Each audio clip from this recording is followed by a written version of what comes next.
नमस्कार। कभी सोचा है अगर स्पाइडरमैन न्यूयॉर्क की ऊंची इमारतों की जगह भारत की तंग गलियों में होता तो कैसा लगता।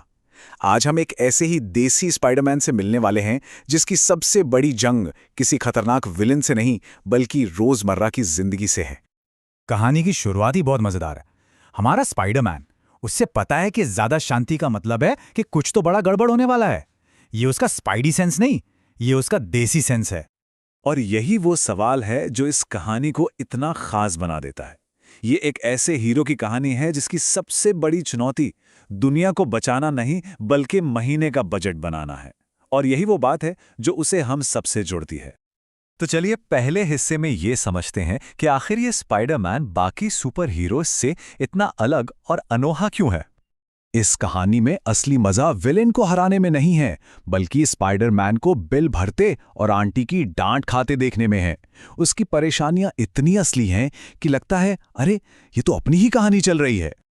देखिए, एक तरफ वो सुपर हीरो हैं जो यूनिवर्स बचाते हैं और दूसरी तरफ है हमारा स्पाइडरमैन जिसकी सबसे बड़ी चिंता है भाई बिल कैसे भरें और ये सब्जियां कैसे खत्म करें। यही छोटा सा फर्क इस कहानी को इतना यादगार बना देता है। और ये लाइन ये तो कमाल की है। एक तरफ दुनिया बचाने का प्रेशर और दूसरी तरफ आंटी को खुश रखने की जिम्मेदारी। मतलब एक सुपर हीरो और एक आम लड़के की जिंदगी का ये एकदम परफेक्ट मिक्सचर है। चलिए अब कहानी के विलन मिराज की तरफ बढ़ते हैं और देखते हैं कि कैसे यहाँ हीरो और विलन का टकराव भी खतरनाक कम और मजेदार ज्यादा है। विलन की एंट्री देखिए जरा, कितनी ड्रामेटिक है, लेकिन उसकी धमकी किसी सुपर विलन के डायलॉग जैसी नहीं बल्कि किसी कंपनी के सेल्स पिच जैसी लग रही है। डर का फ्री डेमो। और स्पाइडरमैन अपने जवाब से विलेन के सारे ड्रामा की हवा निकाल देता है। उसका ये जो हाजिर जवाबी अंदाज है ना, वो किसी भी गंभीर सिचुएशन को तुरंत हल्का पुल्का बना देता है। तो अब विलन के मास्टर प्लान को समझते हैं। ये एक मनोवैज्ञानिक जाल तो है, लेकिन इतना घरेलू और बेअसर कि हंसी आ जाए। तो मिराज का प्लान सुनने में तो बड़ा खतरनाक लगता है। स्टेप 1, हीरो के अपनों के होलोग्राम बनाओ। स्टेप 2, उनसे ऐसी सलाह दिलवाओ जो उसे परेशान कर दे। और स्टेप 3, नतीजा ये है कि हीरो को लगता है कि उसे डराया नहीं बल्कि लेक्चर दिया जा रहा है। और ये हैं वो खतरनाक धमकियां। सब्जियां खाओ, पढ़ाई करो। भाई ये कोई मनोवैज्ञानिक हमला तो नहीं बल्कि हर घर में मिलने वाला रोज का लेक्चर लग रहा है। स्पाइडरमैन का ये रिएक्शन सब कुछ कह देता है। विलेन उसे डराना चाहता था लेकिन गलती से उसे घर की याद दिला दी। ये प्लान तो मतलब बुरी तरह से फ्लॉप हो गया। इस कहानी में असली लड़ाई घूंसों की नहीं बल्कि बातों की है। पूरी की पूरी लड़ाई मजेदार डायलॉग्स और कॉमेडी पे टिकी हुई है। मिराज एक क्लासिक विलन की तरह माहौल बनाने की कोशिश करता है, एक गंभीर डायलॉग के साथ, लेकिन हमारा हीरो इसे गंभीरता से लेने वालों में से है ही नहीं। और ये रहा स्पाइडी का जवाब। वो विलन के ड्रामा को एक मजेदार पंच लाइन से खत्म कर देता है।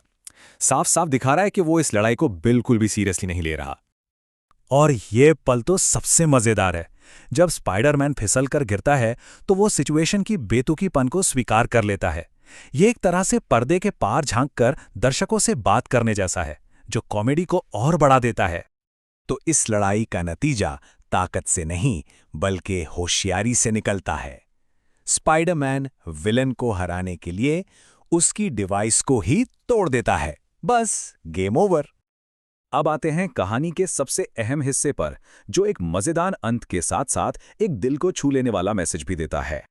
यहां हमें विलन का असली मकसद पता चलता है, जो बुराई नहीं बल्कि आज के दौर की एक आम इच्छा है, फेमस होना। ये उसे एक विलन से ज्यादा एक भटका हुआ इंसान बना देता है। और इस पर स्पाइडरमैन का जवाब देखिए। वो उसे लेक्चर नहीं देता बल्कि एक मजेदार और प्रैक्टिकल सलाह देता है, और ये उसकी हमदर्दी को दिखाता है। यहां तक कि एक बच्ची से इनाम मिलने के इस प्यारे से पल में भी स्पाइडरमैन का मजाक और उसकी असल दुनिया की परेशानियां सामने आ ही जाती हैं। इससे मैं ईएमआई भर दूंगा। ये दिखाता है कि वो आखिर तक कितना जमीन से जुड़ा हुआ है। और कहानी का अंत इस बेहतरीन संदेश के साथ होता है, जिंदगी हो या विलन, दोनों को हंसी में उड़ा देना चाहिए। ये हमें सिखाता है कि मुश्किलों का सामना करने का सबसे ताकतवर हथियार शायद हमारी अपनी मुस्कान ही है। तो ये सवाल हम सबके लिए है। सोचकर देखिए, हमारी जिंदगी की कौन सी बड़ी मुश्किल है जिसे अगर हंसी के साथ देखा जाए तो शायद वो उतनी बड़ी लगे ही नहीं।